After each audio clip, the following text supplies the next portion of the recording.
estar calculando integrales múltiples a partir de ahora hasta el siguiente parcial, y en general la dificultad más grande es encontrar el recinto de integración, ¿sí? Así que tienen que practicar eso, sí o sí. Bueno, parece que no va a entrar. Pero... a ver qué es.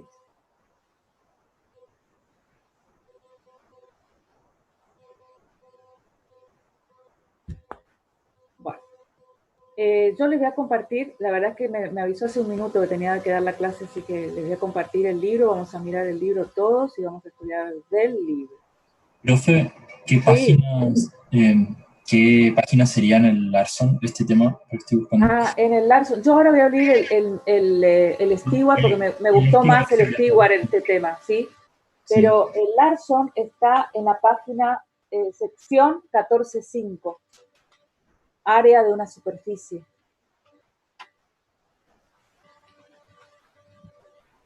Y en el Stewart, profe, Y en el Stewart, en la página 411. ¿qué unidad sería? Ya te digo, espera, es la unidad que dice integrales múltiples, 15. Gracias.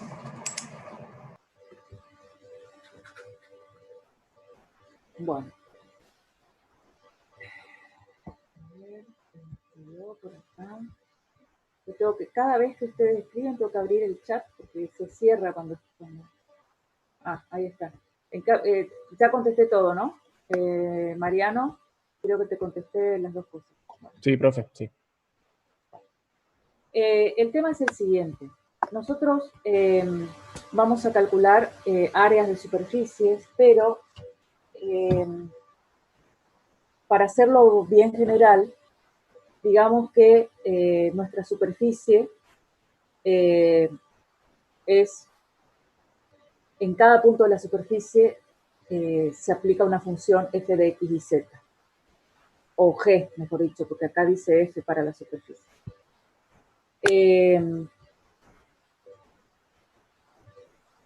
Entonces, todo lo que diga ahora también va a valer para una superficie en la cual en cada punto está definida una función, otra función, ¿sí? Otra función que depende de 3 variables. Pero ahora vamos a ver sin esa función. O sea, como está en los libros está así, Flores yo sé que no lo hace así, pero yo lo voy a hacer así porque voy a usar el libro. Entonces, tenemos una superficie que no es plana y queremos calcular el área de esa superficie, ¿sí?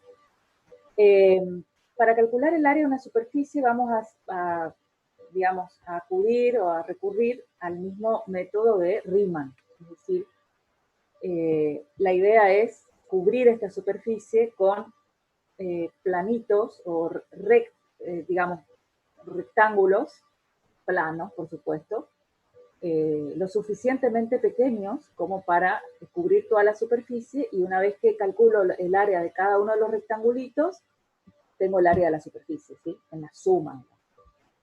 Entonces, esa es la idea general.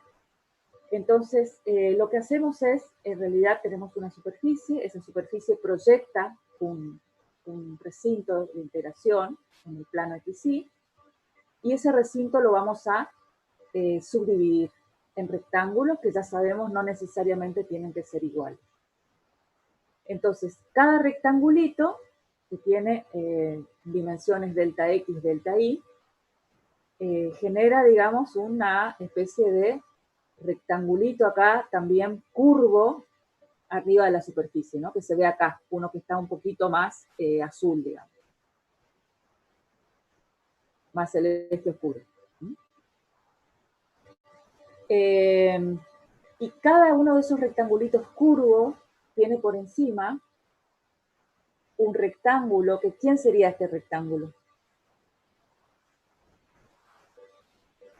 Ya lo conocemos, este rectángulo.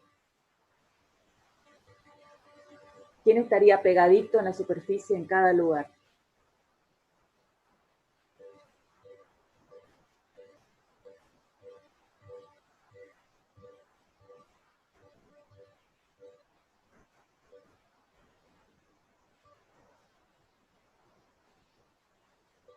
¿El plano?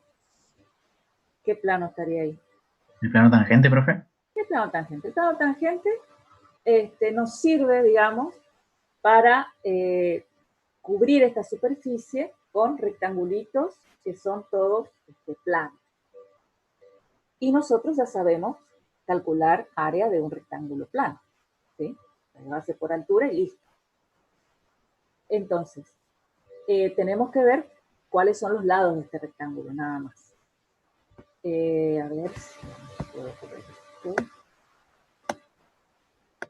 Si puedo correr. Ahí está.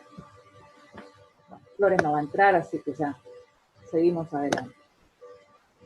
Entonces, los lados de este rectángulo son los lados de un plano tangente, ¿sí? Entonces tengo que tener en cuenta eso. Acá fíjense que ese planito está aumentado, ¿sí? Ese planito tiene, tiene lados A y B. Acá está. Este es el punto de la superficie. Tenemos el lado A y el lado B. Este vector A tiene como componentes, tiene una inclinación. Esa inclinación es la derivada respecto de X, ¿sí? Porque está a lo largo del eje X. O sea, el que varía es X. Esa pendiente es la f' de X respecto de X. Y este vector B, ¿sí? Tiene una inclinación y esa inclinación de ese vector B es la derivada respecto de Y, ¿sí? Porque está a lo largo de Y. Entonces, el vector A, ¿qué componentes tiene? ¿Cuáles son las coordenadas, mejor dicho, del vector A? Son delta X, ¿sí? Delta X. Eso me gustaría capaz hacerlo después aparte para que ustedes vean las componentes. Esperen un segundo que voy a abrir el...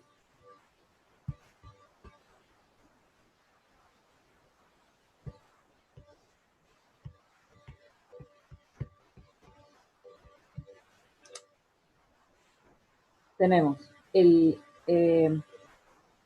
tenemos así el vector A y el vector B, ¿cierto? Este vector es paralelo al eje Y y este vector es paralelo al eje Y.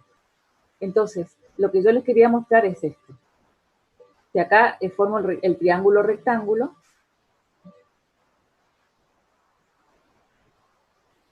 Las componentes del vector B son esto, que es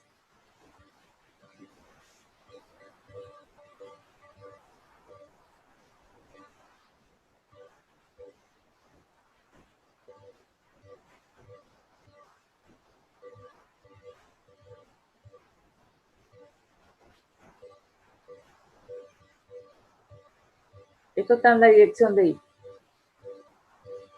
¿Qué altura tiene? Y ya está. ¿Qué componentes tiene así?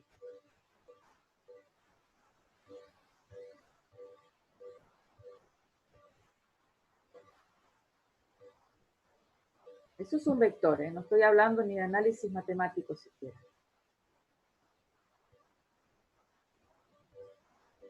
Esta es la dirección del eje Y. Y esta es la dirección del eje Z. Entonces, ¿cuáles son las componentes del vector? ¿Cuánto vale esto que está acá?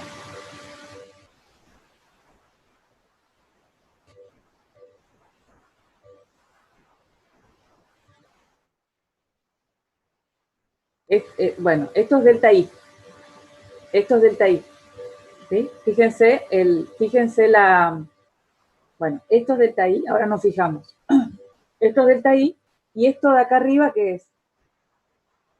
Delta Z. Es la pendiente. ¿Sí? Es la pendiente. Acuérdense que es la pendiente de este ángulo.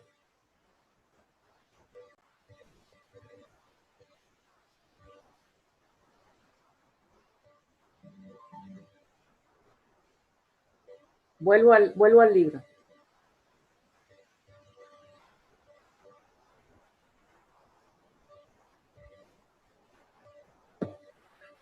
el vector A tiene componentes delta X en Y. O sea que en la dirección del eje X, la componente es delta X. Está acá.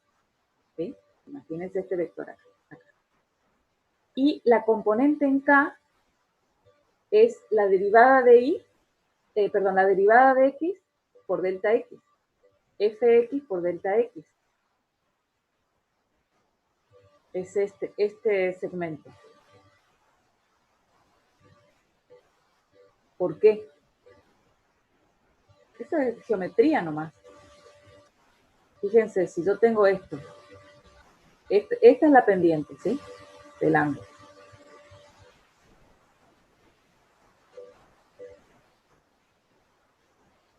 ¿A qué es igual Fx?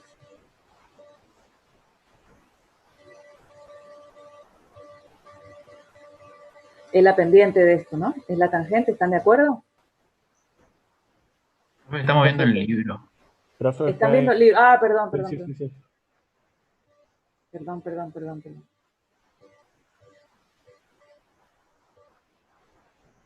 ¿A qué es igual Fx en general?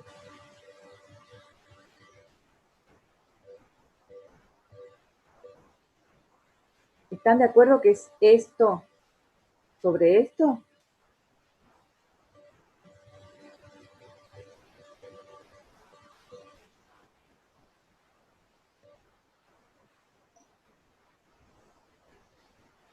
Que es la tangente del ángulo y que es la pendiente del vector. Sí, profe. ¿Sí? Está. Bueno, entonces, vamos a suponer que esto es, no sé, el segmento P y el segmento Q. Digo cualquier nombre. P dividido Q. Entonces, P, que es esto. Ay, Dios. Esperen que me están golpeando las manos. Por Q. Llegué, Vivi. Ay, bueno, espera un poquito. Igual estaba en medio de una explicación.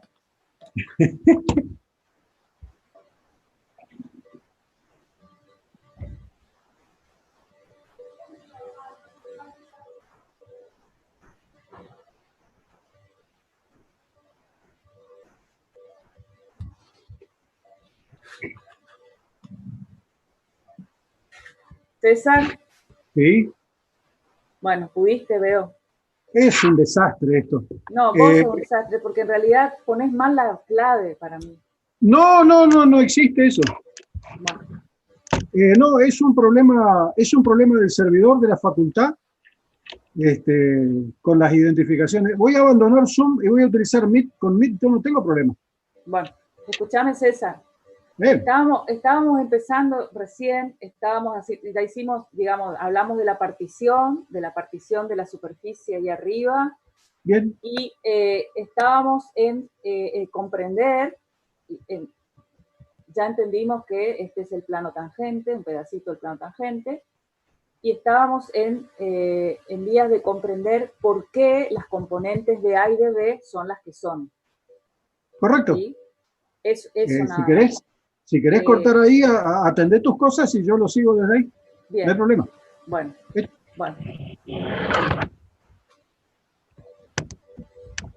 Igual te hago administrador. Sí.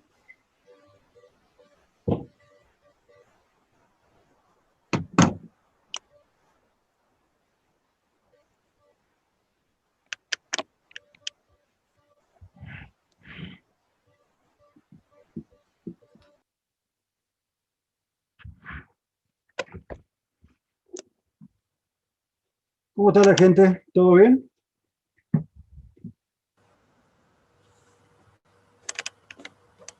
La internet y el mundo es un lío.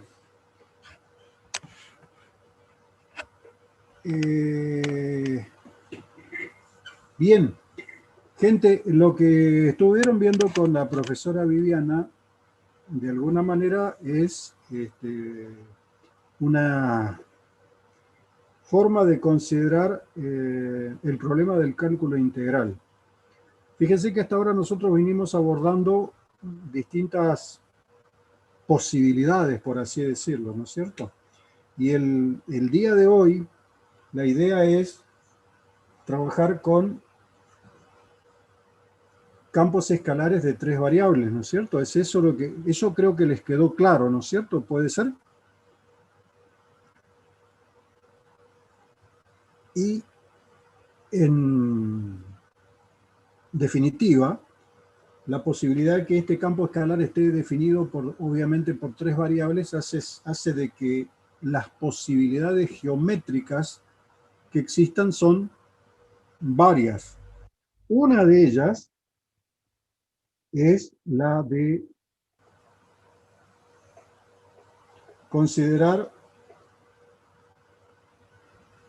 una superficie que no tiene agujeros, que es finita, acotada, y que esta superficie tiene puntos de coordenadas x, y, z, y estos puntos se pueden meter dentro de la relación funcional campo escalar de 3 variables, y por lo tanto obtengo yo un real para cada terna ordenada que corresponde a una superficie. ¿Eso hasta ahí se interpreta o se entiende? ¿Puede ser? Bien. Noten ustedes hasta ahora de que ustedes, en vez de considerar una superficie, estuvieron considerando un sólido y tomaban las ternas ordenadas que correspondían a un sólido, ¿no es cierto? Yo ahora dejé de considerar el sólido y estoy tomando una superficie que no es plana, obviamente, y es obvio que esa superficie tendrá, por ejemplo, la posibilidad de expresarse a su coordenada z como una g de xy. Creo que eso, hasta ahí más o menos lo fueron viendo con Viviana. Yo no sé si utilizaron la misma letra o no para definir a esta superficie. Y es obvio de que, como esto está acotado, la manera de describir ese acotamiento está en términos de tomar una zona R y decir entonces que los pares ordenados x, y pertenecen a esa zona R, y cada vez que yo tomo pares ordenados x, y que pertenecen a esta zona R, doy vida a las ternas ordenadas x, y z, en donde z es igual a g de x, y. Es esa la idea, ¿no es cierto? Entonces, el concepto de la integración, recuerden siempre, yo voy a escribir con un solo símbolo, porque en algunos libros o en algunos textos aparece un solo símbolo, y digo que la integral se desarrolla sobre la superficie S, de la cual estuve haciendo yo mención. O bien, a veces se van a encontrar también con un símbolo del tipo doble, no importa mucho la simbología que se utilice, pero lo que quiero aclarar acá es que la integración se desarrolla de esa función sobre cada uno de los elementos S en los cuales fue dividido esta superficie. Y habrán visto con Viviana hace un ratito de que podemos tener varias estrategias para subdividir a esta superficie, pero la estrategia más simple, en principio, se correspondería a trazar, por ejemplo, pequeños rectángulos trazando paralelas a los ejes x, y sobre la zona R, de forma tal de que tengo pequeños rectángulos. Y estos pequeños rectángulos, de alguna manera, dan vida a pequeñas superficies que están sobre S. Y yo acá lo que acabo de dibujar más o menos, en términos de una hipotética interpretación gráfica de todo esto, es de que el pequeño rectangulito que está acá da vida a algo que está acá arriba que no necesariamente es un rectángulo, pero que surge como consecuencia de este pequeño rectángulo que está acá. Entonces, fíjense que el problema primigenio de la integración dice, como yo tengo toda esta superficie dividida en pequeñas partes por causa de las pequeñas partes que tengo acá abajo, voy a tomar un punto cualquiera de esta superficie y voy a calcular el valor que toma la función en un punto cualquiera de esta superficie. Y lo voy a multiplicar por la medida, o sea, lo que nosotros en términos geométricos le llamamos el área de esta pequeña porción. Entonces, el área de esta pequeña porción formalmente para mí se llamará delta de S.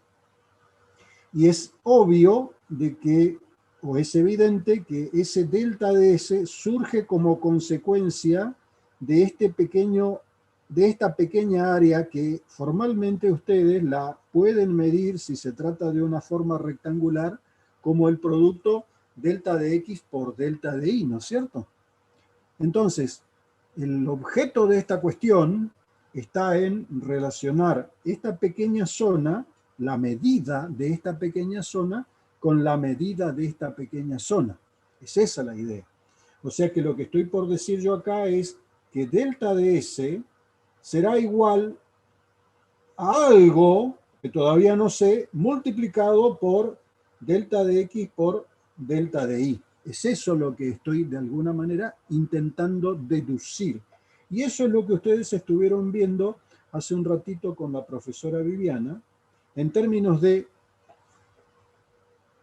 que cada subdivisión de la zona R que da vida a la zona S en el espacio tridimensional, cada subdivisión da vida a una pequeña subdivisión acá arriba. Entonces existe una posibilidad de aproximar y voy a dibujar en forma un poco más ampliada esta situación y decir que este pequeño rectángulo que está acá, que tiene de alguna manera un lado que es delta de X y un lado que es delta de Y, da vida acá arriba a una pequeña superficie, la voy a dibujar de esta manera.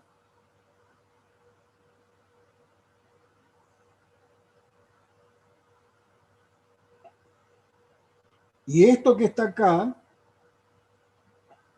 está sobre S, y esto que está acá está sobre el plano XY. Entonces, el objeto que tengo yo acá es construir este pequeño, la medida, o sea, el valor del área de ese elemento, que obviamente lo voy a llamar delta de S, y es lo que estamos intentando nosotros hacer acá, es relacionar la medida de esta superficie con la medida de esta superficie, y por eso puse acá entre paréntesis algo que tiene una serie de líneas de puntos acá, ¿no es cierto? Porque todavía lo desconozco. Entonces estoy por relacionar el área de esto con el área de esto mediante ese factor multiplicador. Y una de las posibilidades para lograr ese proceso es la de suponer de que en vez de considerar esta superficie, tomo el plano que es tangente en este punto a esta pequeña superficie. ¿Se dan cuenta ustedes allí de que acabo de dibujar más o menos el pequeño plano que es tangente en este punto a este trozo que está acá, donde este trozo que está acá surge o vive gracias a este pequeño trocito que yo tengo acá en el plano XY? ¿Hasta ahí me fueron llevando? Ese es el factor de aproximación que voy a hacer, porque el problema del cálculo integral habla de un problema de aumentar el número de subdivisiones, o sea, hacer tender a cero la norma de una partición, y por lo tanto cada uno de estos rectangulitos va a ser cada vez más pequeñito, y que como cada uno de estos rectangulitos que va a ser cada vez más pequeñito, de alguna manera me va a dar vida a una especie de pseudo rectángulo que está acá arriba, Y esa especie de pseudo rectángulo va a ser cada vez más cercano a la pequeña teja plana que surge como consecuencia de la condición de tangencia. Es ese el objetivo que se está buscando. Entonces, para poder calcular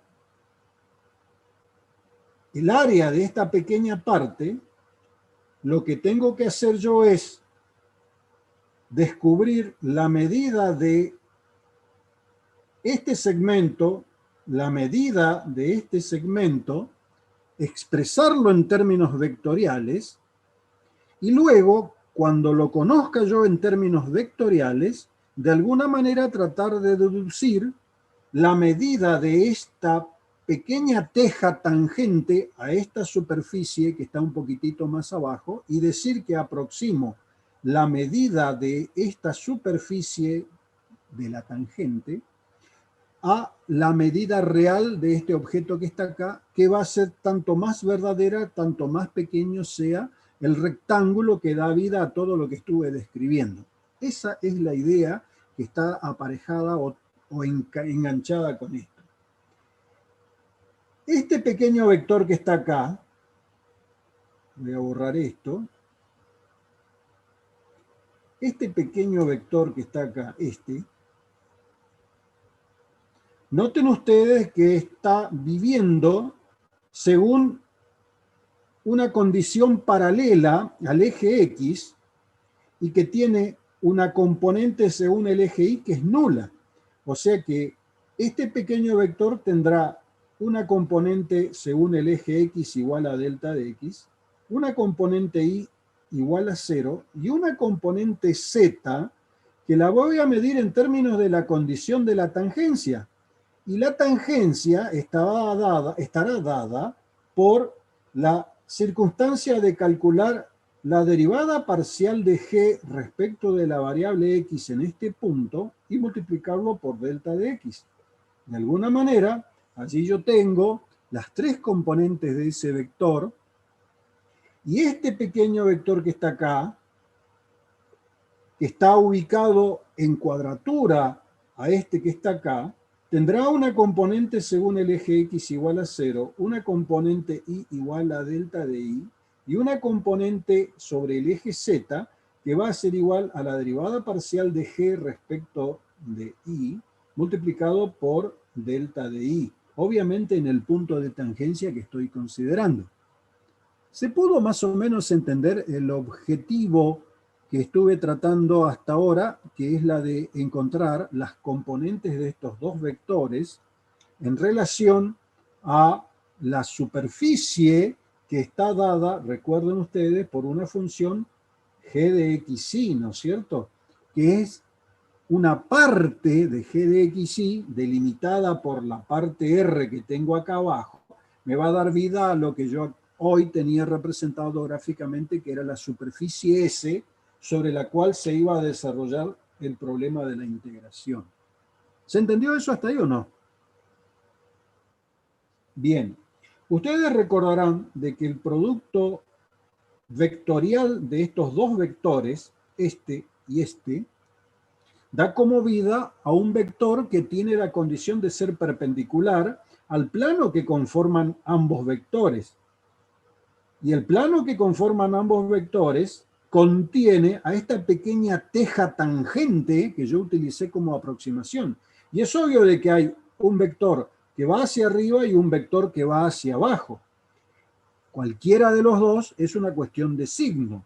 Entonces, ese producto vectorial, lo voy a describir acá, IJK, de acuerdo a lo que ustedes conocen, delta X, 0, G sub X, delta X, 0, delta Y, G sub Y, delta Y, determinante. Ese producto vectorial me va a dar a mi vida a este vector. Si lo considero al producto de este por este, en términos de la regla de la mano derecha me va a dar un vector, y si permuto estas filas, lo que estoy haciendo es considerar el vector en el sentido opuesto al anterior. Cuando nosotros calculamos esto, fíjense que desarrollamos por el tema de los menores adjuntos a la fila, y fíjense que va a aparecer acá el versor i, que multiplica a esto por esto menos esto por esto. Esto por esto es nulo, esto por esto tiene un signo negativo, y esto es igual a menos g sub x, delta de i, más. Acá aparece el versor j, pero acuérdense de que acá tengo un factor numérico que era menos 1 a la 1 más 1, a la 1, 2, ¿no es cierto? O sea que menos 1 al cubo, y eso es menos 1. Por lo tanto, acá me aparece el factor menos 1, y que me va a afectar del producto este por este menos este por este. Y fíjense que este por este es nulo, y este por este es igual, voy a ir acá abajo, a g sub i, delta x, más la constante k, el versor k, perdón, que multiplica a este por este menos este por este, y esto no es otra cosa que delta de x por delta de y.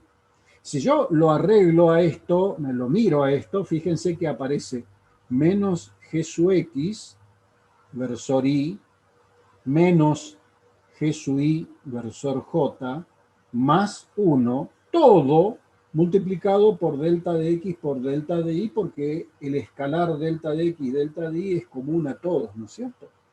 Y este vector que está acá es un vector que es perpendicular, y que si calculamos la norma de este vector, la norma de este vector me va a dar a mí el área de esa pequeña teja.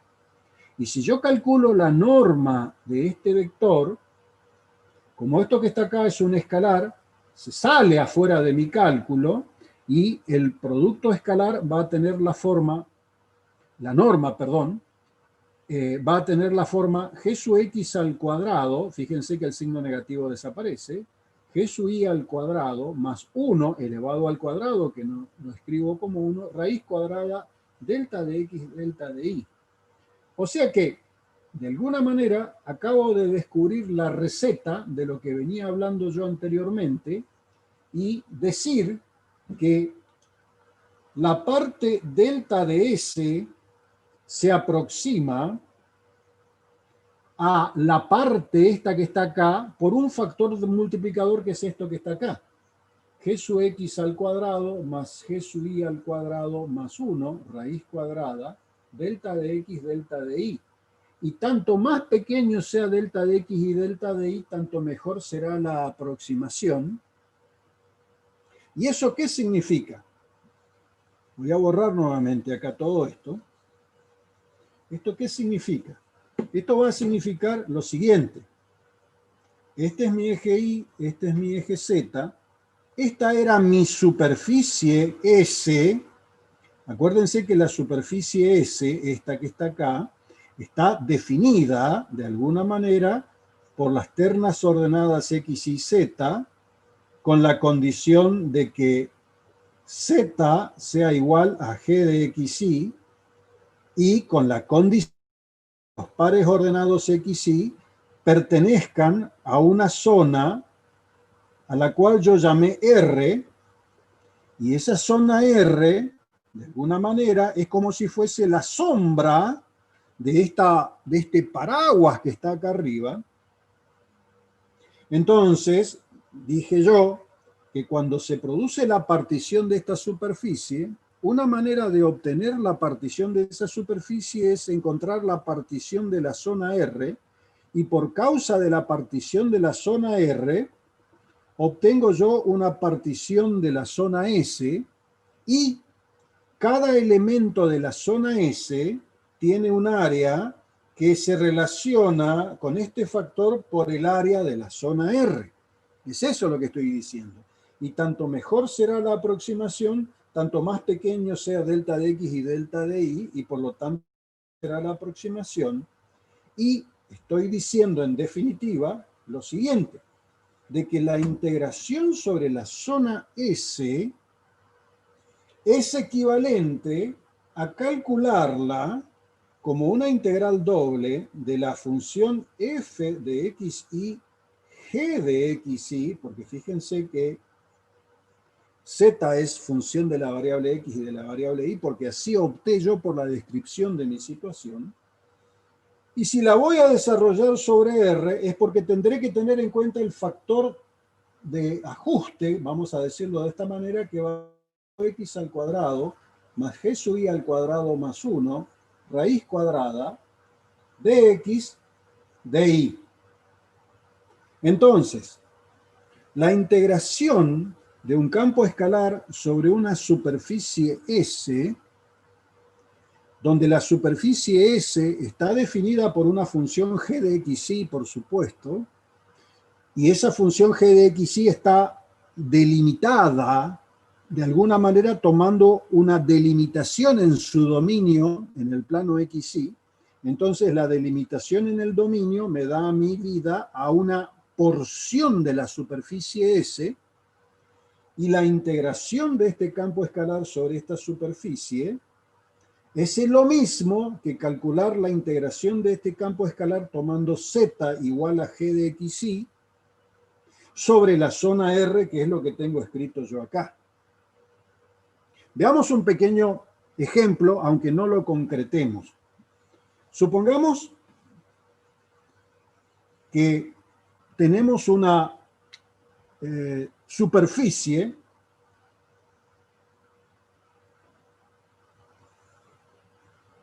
eje X, eje Y, eje Z, y voy a trabajar en una zona únicamente que corresponde al primer octante, ¿no es cierto? Para evitar dibujar para atrás y esas cosas, ¿no es cierto? Y esa superficie está dada por ejemplo, lo que le corresponde a un paraboloide que se apoya sobre el plano XY. Este paraboloide que está acá, de acuerdo a lo que ustedes ya recuerdan, es g de x y z igual, perdón, es g de xy igual a, por ejemplo, vamos a suponer de que esta cresta máxima es 16 y esto es 16 menos x al cuadrado menos y al cuadrado. Con la condición de que x al cuadrado más y al cuadrado sea menor o igual que 4 en el primer octante. Entonces, ¿qué estoy tomando yo acá? Que la superficie sobre la cual voy a calcular la integral de esta función es la superficie que corresponde a un paraboloide que está en el primer octante nada más, porque acá lo aclaro, porque yo quiero que así sea, ¿no es cierto? Y obviamente este paraboloide, que tiene un pico máximo que está a la altura de 16, va a ser igual a 16 menos x al cuadrado menos y al cuadrado, porque ese es el paraboloide que yo elegí. Y ustedes se están dando cuenta de que la zona R es la zona que de alguna manera está descrita por esta condición x al cuadrado más y al cuadrado menor o igual que 4. Obviamente en el primer octante es esa la condición. Entonces, cuando nosotros tomemos un pequeño rectángulo en nuestra partición de la zona R, ese pequeño rectángulo me va a dar de alguna manera vida a una pequeña zona sobre la superficie del paraboloide, que obviamente no tiene una forma rectangular, pero este elemento de área que está acá, delta de S, será igual, en razón del pequeño elemento que tengo acá, igual a, y noten ustedes, la derivada parcial de esta función respecto de la variable x va a ser igual, recuerden que acá aparece g sub x al cuadrado, g sub y al cuadrado más 1, entonces va a aparecer la derivada parcial de g respecto de x, y noten ustedes que esto es igual a menos 2x sobre 2 veces la raíz cuadrada de 16 menos x al cuadrado menos y al cuadrado, en términos de la derivación, ¿no es cierto?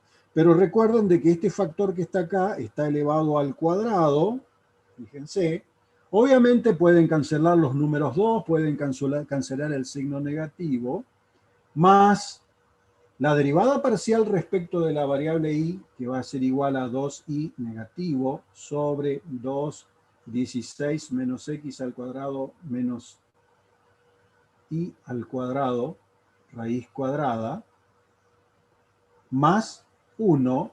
Voy a terminar de escribir mi corchete de esta manera. Voy a cerrar mi corchete por acá y voy a escribir acá delta de x, delta de y, ¿no es cierto? Como lo había escrito.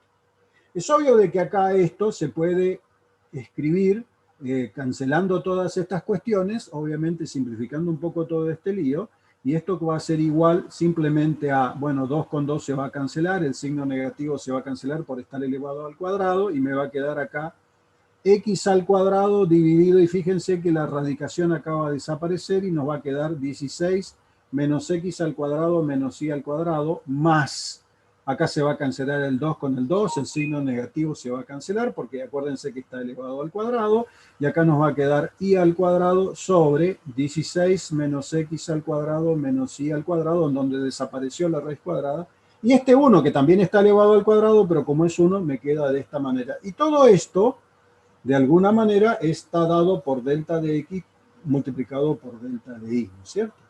Entonces, volviendo a la situación. Sí, escucho. Todo eso que está en el corchete no es a la menos 1, a la 1 medio. Sí, sea, perdón, yo me olvidé totalmente.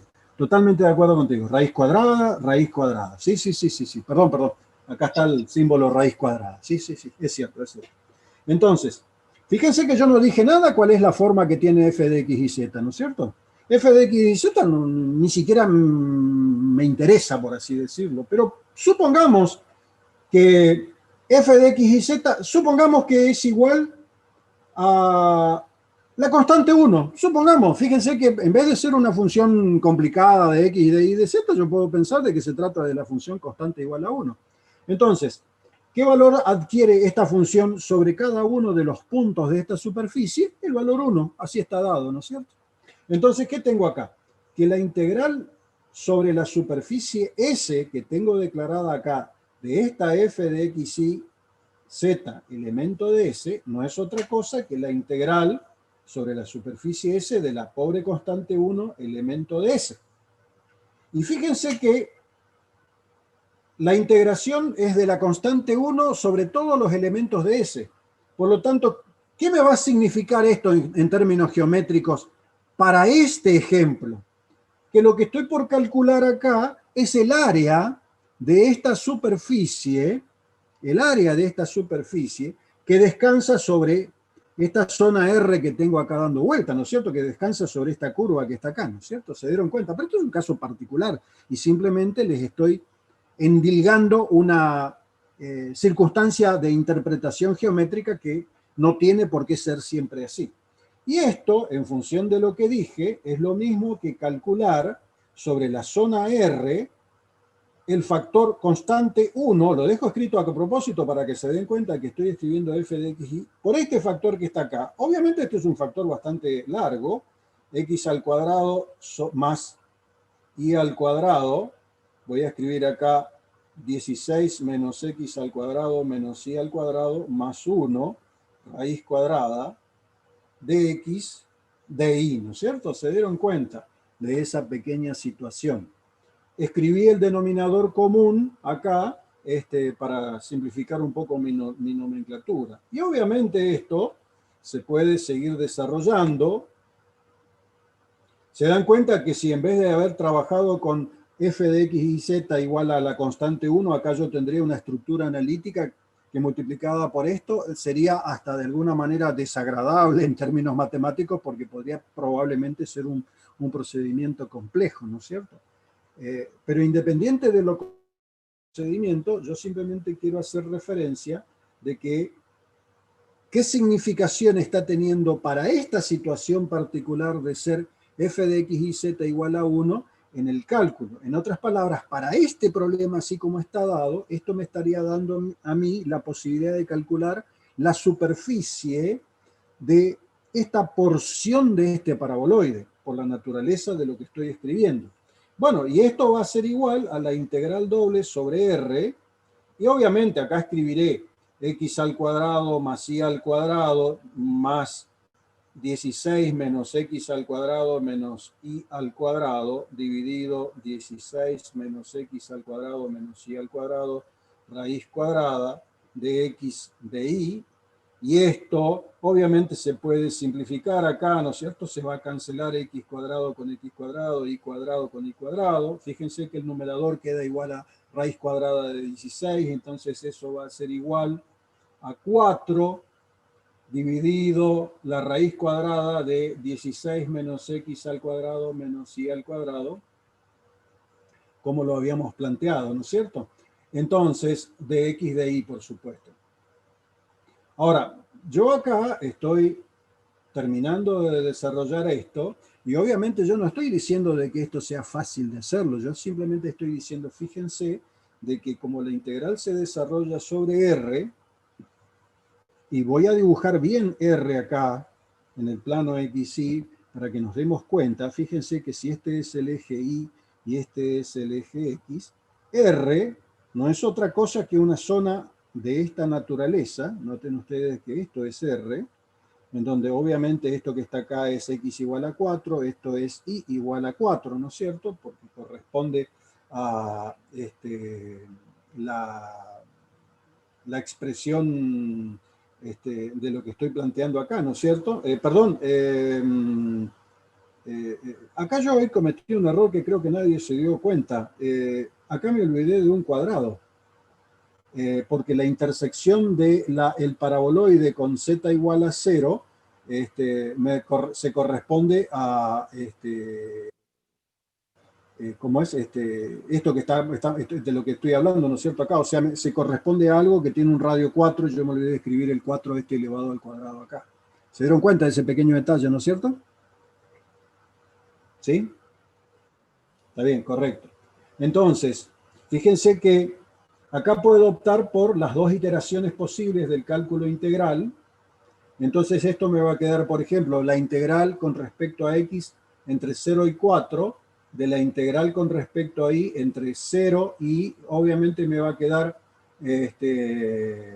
16 menos x al cuadrado, raíz cuadrada, porque eso lo voy a sacar de esta situación que está acá, porque este contorno que está acá no es otra cosa que x al cuadrado más y al cuadrado igual a 16, ¿no es cierto? O 4 al cuadrado, como lo quieran escribir.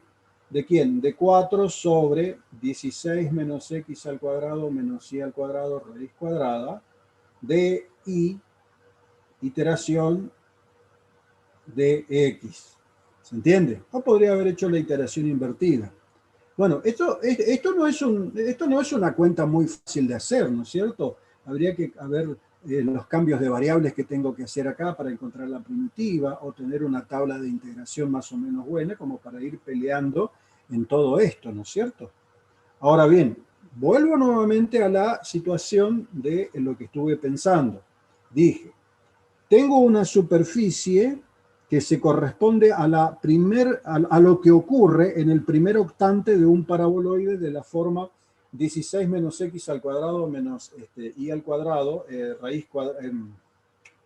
Yo estoy hablando de paraboloide, en realidad es una porción de un elipsoide, perdón, no sé por qué carajo me sale a mí paraboloide, ¿no es cierto? Acá. Presten atención que yo escribí acá la raíz cuadrada, ¿no es cierto? Eso, tengan cuidado sobre ese pequeño detalle, porque yo por ahí me mando cada palabra incorrecta, y esto que está acá es una pequeña porción de un elipsoide, y esto que está acá es una porción en el primer octante del elipsoide que estoy considerando, ¿no es cierto? Obviamente es un elipsoide de sección circular, y la sección circular en donde se apoya en el plano XY se corresponde a x al cuadrado más y al cuadrado igual a 16, ¿no es cierto? O 4 al cuadrado, como lo quieran buscar ustedes o decir ustedes. Bien, descontando todos los errores que cometí en el camino, reitero, mi función es un campo escalar constante que vale 1. La superficie que yo estoy considerando acá, que la bauticé como paraboloide, que en realidad no es correcto que lo haya dicho, es un elipsoide. Sería un paraboloide si es que le hubiese retirado la raíz cuadrada esta que está acá. Ojo, ahí sí nos pondríamos de acuerdo, ¿no es cierto? Y todo este cálculo, de alguna manera, si es que se pudiese hacer de una manera simple, es factible de que me dé, que es el indicador de lo que se corresponde con el área en el primer octante de ese elipsoide que estoy considerando, ¿no es cierto? Acá, a continuación de todo esto, probablemente se pueda incorporar el problema de cambiar las variables, porque fíjense que el problema acá, en términos de x y de y, hacen de que uno pueda llegar a considerar de que x es igual a rho coseno de tita e y igual a rho seno de tita, y igual a rho seno de tita, con la condición de que 0 sea menor o igual que rho, menor o igual que 4, y que tita sea 0 menor o igual que tita, menor o igual que pi sobre 2. Bajo esa condición de cambio de variables, yo podría alterar el cálculo de esta integración, afectándola del jacobiano, que en este caso ya lo habrán visto ustedes que vale rho, y probablemente el cálculo con un cambio de variables sea un poco más simple que el cálculo trabajando en coordenadas cartesianas. Bien, espero que no les haya hecho demasiado barullo y más o menos me hayan entendido la idea. Reitero nuevamente, tomé un ejemplo particular, un campo escalar igual a una constante igual a 1. Dije paraboloide cuando en realidad debería haber dicho elipsoide, ¿no es cierto? Y dije la porción del elipsoide que está en el primer octante, ¿no es cierto? Como superficie a considerar. Y eso está apoyado acá en el plano XY de forma tal de que la zona R concretamente es la que queda definida de esta manera, ¿no es cierto? Bueno, descontando todos esos errores y llevando todo esto hasta esta situación, acá descubro un cálculo trabajando en coordenadas cartesianas que da la sensación de que es bastante feíto o dificultoso, y yo les propongo a ustedes de que cambien las variables de integración y observen cómo las variables de integración probablemente me conduzcan a una resolución del problema de una forma un poco más simple que trabajando en coordenadas cartesianas. Bien, escucho preguntas. Una duda. Sí. ¿Se podría considerar a ds como un jacobiano por dA? No, porque entiendo, vos me decís que esto que está acá de alguna manera es el jacobiano de una transformación, pero en realidad no estoy seguro. Debería demostrarlo, porque yo lo que estoy haciendo no es una transformación de la zona S en esta zona R, aunque puede que sí. Puede que sí. Claro, pasa que vi en la demostración el determinante y todo eso, y como era medio parecido. Claro, pues es medio parecido, sí. Pero vos sabés que no estoy seguro.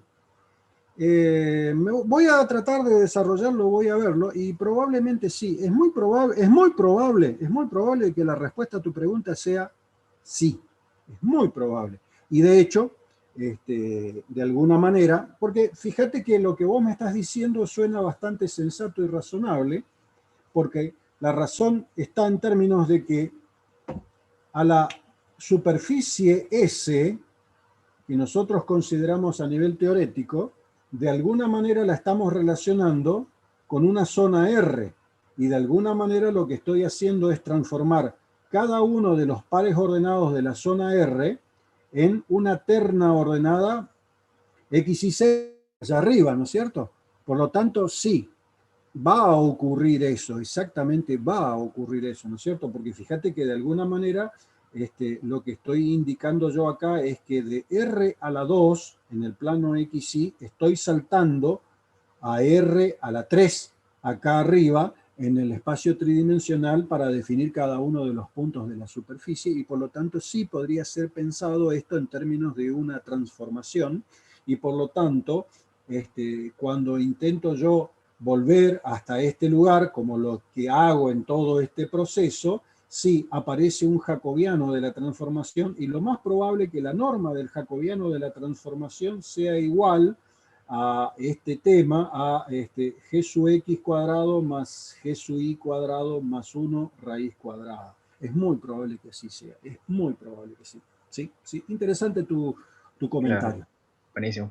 Sería bueno que lo desarrolles, a ver cómo está en términos de pensando a esta situación como una transformación y descubras la misma formulación.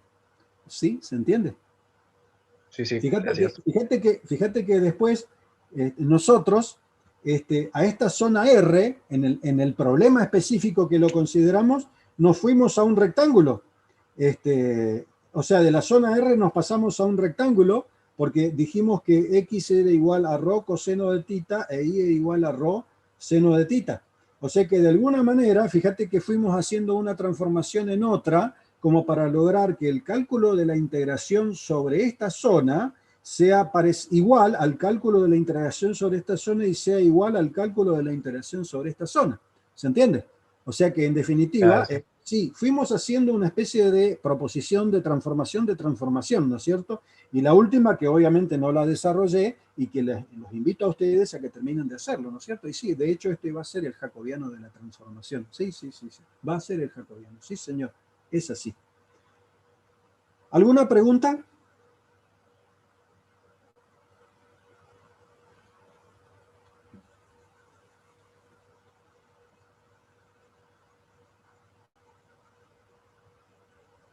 ¿Se han quedado mudos?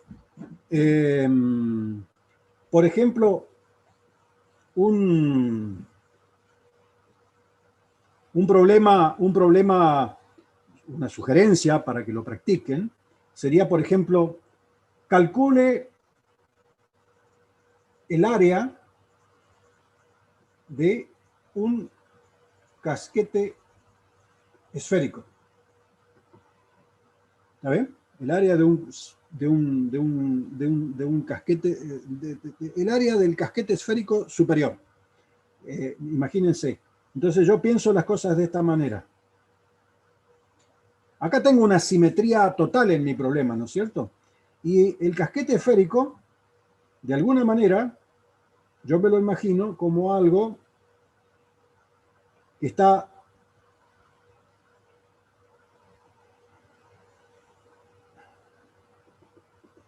obviamente está feíto mi dibujo, pero me imagino acá que tengo la semiesfera, y esta semiesfera está condicionada por la situación de tener su z igual a la situación que surge de, por ejemplo, radio, vamos a llamarle a al radio, radio al cuadrado menos x al cuadrado menos y al cuadrado, ¿no es cierto? ¿Se entiende lo que estoy hablando, no es cierto? Z cuadrado, recuerdan de que x al cuadrado más y al cuadrado más z al cuadrado es igual a al cuadrado, ¿no es cierto? Entonces, la idea es que ustedes traten de calcular cuánto vale la superficie de esta semiesfera. Obviamente que el campo escalar que van a considerar ustedes de 3 variables va a ser similar al campo escalar de lo que ya habíamos considerado en el problema anterior, o sea, una constante 1. Y obviamente que la zona R que está acá, no va a ser otra cosa que la que está definida por la forma x al cuadrado más y al cuadrado menor o igual que a al cuadrado, ¿no es cierto? Eso queda de esta manera. Entonces, ustedes así acá pueden tratar de calcular la superficie de este casquete esférico, y la superficie de este casquete esférico se va a desarrollar sobre S de la constante 1 de S, ¿no es cierto? Y de acá van a deducir todas las fórmulas necesarias para calcular el área de lo que estoy hablando, ¿no es cierto? Al punto tal de que podrían circunscribirse al primer octante y multiplicar todo luego por 4, ¿no es cierto?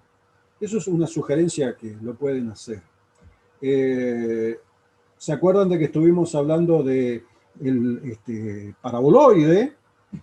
Entonces, por ejemplo, calcular el área del paraboloide, y vamos a escribirlo bien ahora el paraboloide, vamos a tomar así 9 acá, y el paraboloide de alguna manera vamos a considerarlo apoyado sobre el plano XY, Y vamos a decir que este paraboloide no va a ser otra cosa que z igual, por ejemplo, a 9 menos x al cuadrado menos y al cuadrado, sin ninguna raíz cuadrada, ya para que quede bien claro que es un paraboloide. Y el paraboloide acá se apoya justo sobre la forma circular que es x al cuadrado más y al cuadrado igual a 3 elevado al cuadrado, ¿no es cierto? O sea que cuando z sea igual a 0. Entonces la idea consiste en calcular el área de esta sección que está acá. Fíjense que esta sección que está acá tiene una zona delimitada en términos de R, de modo tal de que R no es otra cosa que x al cuadrado más y al cuadrado menor o igual que 3 al cuadrado, ¿no es cierto? Menor o igual que 9. Entonces acá de vuelta la integral sobre la superficie S de la constante 1 elemento S me va a producir a mí el área de esta superficie que tiene la forma de obviamente un paraboloide. De alguna manera es como una especie de aplicación a una situación particular, al tomar esto como una constante, f de x y z, tomarlo como una constante, para decir que esta formulación me permite a mí calcular áreas de superficies que no son planas y que están allí arriba en el espacio tridimensional. Concretamente es eso lo que estoy diciendo. Recuerden de que ustedes hasta ahora, traigo nuevamente a modo de recuerdo con todo esto, ustedes hasta ahora, desde análisis 1, han planteado la integral entre a y b de f de x diferencial de x, y fíjense que la zona de integración acá no era otra cosa que un segmento que va desde A hasta B, hablando así en forma muy rápida, ¿no es cierto? Luego, por ejemplo, planteamos campos escalares de dos variables y calculamos nosotros la integración doble de ese campo escalar sobre una zona R, elemento de área, y fíjense que la zona R no es otra cosa que para nosotros algo que se puede describir formalmente acá en el plano XY, ¿no es cierto? Eso deben recordarlo. Y la otra posibilidad que teníamos era considerar el campo escalar f de xy y tomar la integración sobre una curva. Y obviamente esto era una curva C que empezaba y terminaba en algún lugar. Y este cálculo que está acá se desarrolla en términos de dentro del dominio de la función sobre una curva, mientras que este campo que está, mientras que este cálculo integral que está acá se desarrolla en términos de dentro del dominio de la función sobre una determinada superficie. Y por último, terminamos nosotros describiendo un problema de la integral doble. Perdón, no me quiero olvidar, ¿no es cierto? Que si f de xy es mayor o igual que 0 en esta circunstancia, la integral sobre R de f de xy, elemento de área, coincide formalmente con el volumen que hay debajo de f de xy sobre la zona R, siempre y cuando esto sea positivo, ¿no es cierto? Eso hay que tener en cuenta, ¿no es cierto? Por lo tanto, bajo ciertas circunstancias, nosotros podemos calcular un volumen de un sólido cuando el techo de ese sólido está limitado por una f de xy sobre una zona R. Eso ocurre, ¿no es cierto? Y hoy estuvimos analizando el campo escalar de tres variables y dijimos que este campo escalar de tres variables se define sobre una determinada superficie S que está por acá, que obviamente está llevada a describirse en términos de su dominio, en términos de R, donde esta superficie S de alguna manera está dada por una función g de xy, ¿no es cierto? Y que bajo ciertas condiciones la integración sobre S de este campo escalar f de xy z, elemento de S, cuando esto que está acá vale la constante 1, coincide con el área de la superficie S. Eso fue más o menos lo que hemos estado describiendo desde análisis 1, pasando por toda la descripción generalizada de los distintos cálculos que estuvimos haciendo de las integraciones. ustedes se están dando cuenta de que el principio filosófico de la integración sigue siendo el mismo. Es la suma de Riemann y es el límite cuando el número de particiones tiende a hacerse cada vez mayor y con la condición de que la norma de la partición tienda a cero. Eso es lo más importante. En ninguna de las circunstancias que yo mencioné abandoné ese criterio, nunca he abandonado ese criterio porque ese es el criterio de la integral definida según Riemann, que es lo que nosotros estudiamos en esta materia, ¿no es cierto? Bien, esto es un pequeño resumen más o menos de todo lo que se ha visto hasta ahora en cálculo integral, desde análisis 1 hasta lo que estamos actualmente nosotros, ¿no es cierto? ¿Alguna pregunta?